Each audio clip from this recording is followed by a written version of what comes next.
Alhamdulillah, alhamdulillah, wa bihi nasta'in ala umuri dunya wa din, wassalatu wassalamu ala asyrofil anbiya'i wal mursalin, wa ala alihi wa sahbihi ajma'in, amma ba'd. Asyhadu an la ilaha illallah wa asyhadu anna Muhammadar Rasulullah. Allahumma shalli ala sayyidina Muhammad wa ala ali sayyidina Muhammad. Alhamdulillah, wa syukurullah wa ni'matillah. Pada kesempatan yang luar biasa ini, mohon izin saya ingin memperkenalkan diri terlebih dahulu. Nama saya Mira Nur Sakinah. Di sini saya akan menjadi host gitu ya dalam acara podcast ya. Yang mana podcast ini tentu saja akan menghasilkan hasil yang bermanfaat untuk kita semua. Baik para audiens yang saya hormati, dalam kesempatan kali ini izinkan saya untuk bisa membuka terlebih dahulu ya.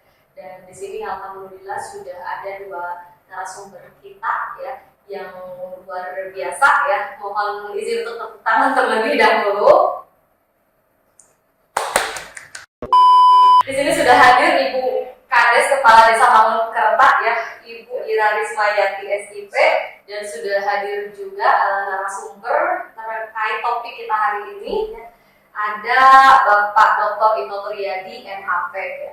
Jadi dalam kesempatan kali ini khusus di podcast ini kita akan sama-sama menyiarkan dan ingin mengetahui, karena ini menjadi salah satu program pengabdian kepada masyarakat yang diselenggarakan atau yang dibangun berdasarkan kerjasama daripada Kampus Merdeka, LPPM Unfari, Dima, dan Ristek Dikti. Menindaklanjuti hal-hal yang sudah dilakukan di lapangan pada waktu sebelumnya, yang mana mengambil sebuah judul PKM yaitu metode resiliensi pada pelayanan trauma healing, penanggulangan korban bencana pada anak di Desa Mangunkerta, Kecamatan Cugenang, Kabupaten Cianjur ya. Yang alhamdulillah pelaksanaannya sudah kita lakukan di beberapa bulan yang lalu ya, kurang lebih dari bulan Agustus sampai saat ini. Nah, jadi mohon izin para narasumber, saya akan memberikan beberapa pertanyaan yang relate. Dan barangkali pertanyaan pertama yang akan saya berikan itu kepada Ibu Kades mohon izin ya. Nah, terkait dengan keadaan Mangunkerta yang kita ketahui bahwa beberapa waktu yang lalu terjadi gempa yang luar biasa, dan terkhusus untuk anak-anak ya, karena di sini kita fokus pada anak-anak gitu ya. Nah, Ibu Kades, barangkali Ibu Kades bisa menjelaskan bagaimana keadaan Mangunkerta setelah kejadian gempa itu khusus untuk anak-anak di Desa Mangunkerta ini. Siap. Terima kasih Bu Mirna dan Pak Tito. Sebelumnya kami ucapkan selamat datang di kantor Desa Mangunkerta, yang mana alhamdulillah setelah penanganan gempa ini, pasca gempa ini, kita sudah kembali melakukan aktivitas di kantor desa yang memang sudah diperbaiki oleh tim PUPR pusat.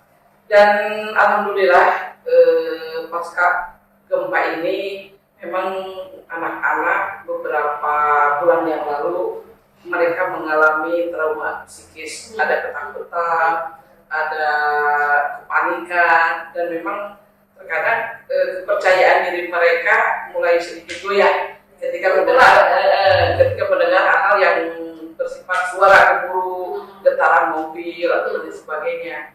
Namun berkat kerjasama dan komunikasi dengan semua pihak, alhamdulillah salah satunya dari Pak dosen ini Universitas Agifari, mereka turun tangan dan melakukan trauma healing terhadap masyarakat Mangunkerta, salah satunya alhamdulillah buat anak-anak, dan kami melihat perkembangannya luar biasa. Ada perkembangan yang maju, salah satunya mereka sudah mulai bisa menyesuaikan adaptasi terkait dengan suara-suara getaran mobil yang tadinya terlalu panik, sekarang sudah mulai landai, sudah mulai menyelesaikan. Dan kebetulan juga beberapa minggu yang lalu kami pun masih mengalami goyangan-goyangan, ada sedikit gempa. Masih ada. Kemarin 2,4 kita masih mengalami, terus malam hari berturut-turut 2 kali. Dan laporan dari masyarakat, alhamdulillah mereka tidak lagi panik, mereka bisa menyelamatkan atau mengamankan secara mandiri Jadi langkah-langkah yang harus diambil sudah tidak lagi ada komando, salah satu seperti itu. Dan untuk anak-anak, alhamdulillah hari ini aktivitas kembali normal, melakukan sekolah lagi, dan kembali lagi melakukan aktivitas ke sawah, main layang-layang, dan lain sebagainya. Walaupun ada beberapa anak-anak yang memang belum secara total sembuh dari pasca penanganan gempa ini. Nah, baik, terima kasih Bu Kades. Karena Ibu Kades ini yang langsung mengontrol di lapangan dan tahu gitu ya. Nah, barangkali untuk kelanjutannya ada tidak pembeda gitu ya yang sebelum PKM ini dengan setelah dilakukannya PKM ini, barangkali apakah kalau sebelum PKM para dosen data memang mereka menutup diri, secara langsung menutup diri terkait dengan aktivitas-aktivitas dan ajakan-ajakan dari teman-teman semua. Tapi karena suatu tindakan yang memang kena psikis anak, alhamdulillah ada perubahan. Mulai dari senyuman, mereka sudah mulai teriak. Terus ajakan bermain, dia tidak takut lagi main di sawah, layangan, masuk malah belut murah. Sudah mulai alhamdulillah jalankan. Termasuk main kelereng sih. Sudah mulai aktivitas. Apa itu yang gemar anak-anak sudah bisa kembali lagi ke ceria. Iya. Salah satunya jadi komunikasi dengan teman-teman dari Algitari ini. Alhamdulillah. Terima kasih kepada atas jawabannya, luar biasa ya. Nah, barangkali untuk pertanyaan yang selanjutnya kita khusus untuk Bapak Dr. Ito nih ya, karena terkait dengan dunia akademisi, maka tentu saja pertanyaannya juga ini hal-hal yang sifatnya akademik gitu ya. Nah, barangkali Bapak bisa menjelaskan lebih lanjut terkait dengan yang dimaksud dengan post traumatic itu apa gitu. Oke, terima kasih Bu Mira. Izin Bu Kades ingin mengulas sedikit ya dari beberapa penelitian dari Ernie Weiner dan Jus Purnamo itu mengatakan bahwa PTSD ya, ada terkenalnya dengan istilah PTSD, jadi post trauma stress disorder. Jadi itulah gejala fisiknya juga ada, gejala psikologis juga ada, dan berdampak ke pikiran yang mengurung dirinya itu. Padahal secara teori menurut penelitian itu dikatakan kalau memang kita mengalami trauma itu, ya dukungan sosial itu menjadi kuncinya. Jadi di sini pemerintahan desa di sini dari Bu Kades ini yang luar biasa sehingga mereka mampu percaya diri, mampu keluar dari posisi itu. Jadi dukungan sosial yang pertama, yang kedua juga dukungan dari keluarga. Jadi keluarga itu harus betul-betul harus bisa melindungi. Jadi kenyamanan seorang anak itu, keterbukaan seorang anak itu ya dia dari orang tuanya. Gitu. Yang jadi sedikit hambatan mungkin ya saya lihat di lapangan itu. Kemarin bagi anak yang ada yang yatim, ada yang piatu, ya boleh organisasi ya, itu yang menjadi tanggung jawab dari pemerintah dalam hal ini. Namun alhamdulillah ya Bu Kades yang luar biasa berikan instruksi sampai ke RW-nya ditelepon langsung gitu ya kemarin ya Bu. Jadi RW di sana itu menjadi orang tua juga bagi anak-anaknya, sehingga secara dukungan keluarga itu diwakili oleh rukun tetangga atau rukun keluarga itu. Itu yang menjadi dasarnya mungkin ya, milestone-nya bahwa anak itu sekarang bisa berubah gitu. Jadi dukungan sosial dan dukungan keluarga yang paling utama. Begitu sebenarnya. Nah, untuk by the real-nya gitu lah ya. Sekarang kan Bapak sudah tahu tuh tentang teori-teorinya, bagaimana aplikasinya. Nah, ketika diaplikasikan di Desa Pamengkerta ini, bagaimana tuh kira-kiranya pendapat Bapak melihat anak-anak yang ada di Desa Pamengkerta ini yang mana mereka mengalami secara langsung PTSD. Oke, terima kasih.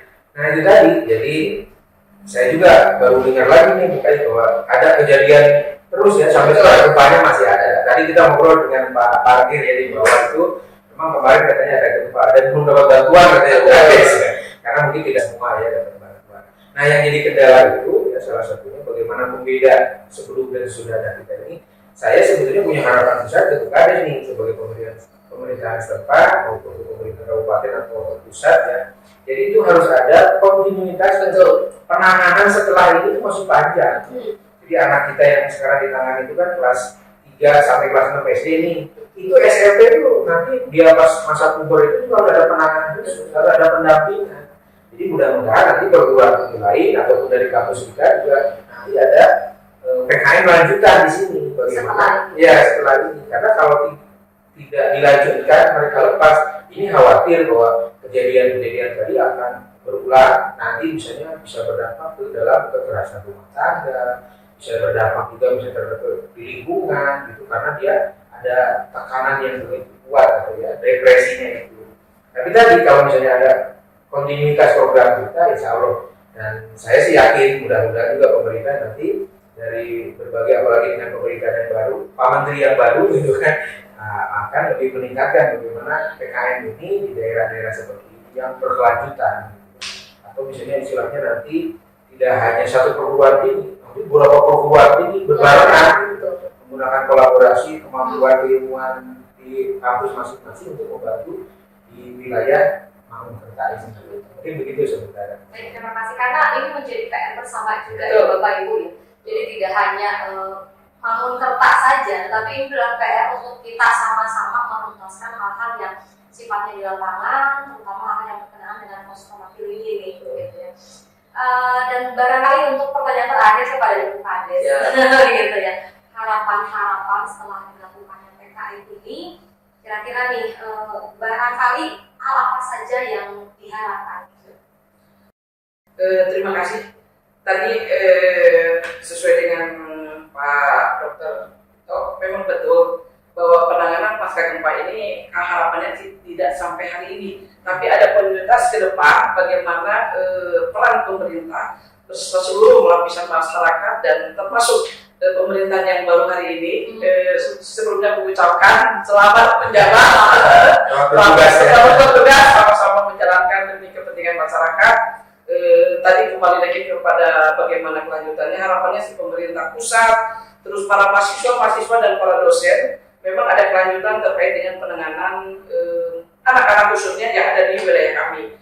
Namun harapannya juga kita tidak terkonsentrasi di generasi penerus bangsa, tapi orang tua sendiri pun terkadang memang harus kita sentuh, karena tidak kemungkinan mereka pun membutuhkan trauma-trauma healing seperti yang memang dilakukan terhadap anak-anak yang tanpa sadar ada kecenderungan orang tua pun ingin, hanya mungkin karena ditutupi karena peran orang tua, tidak memelihara terhadap anak-anaknya, makanya akhirnya tersungguh juga terselimuti.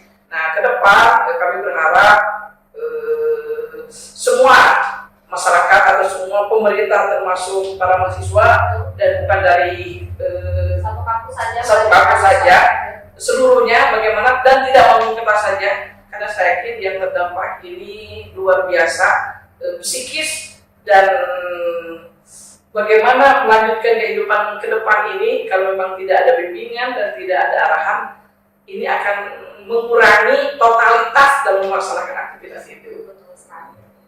Mungkin itu. Baik, terima kasih. Ini jawaban yang luar biasa dari dua narasumber kita hari ini terkait bagaimana metode resiliensi dan juga penanganan daripada post traumatic healing itu sendiri, dan mudah-mudahan seperti apa yang tadi diungkapkan oleh narasumber kita, mudah-mudahan siapapun ya dan dimanapun kita sama-sama untuk bisa bekerja sama membangun kehidupan yang sejahtera gitu ya.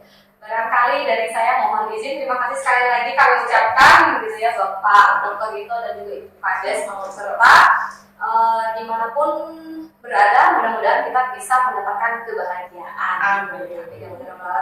Terima kasih. Dari saya mohon izin, kita Sakinah, insya Allah kita akan ketemu lagi di podcast yang berikutnya. Assalamualaikum warahmatullahi wabarakatuh.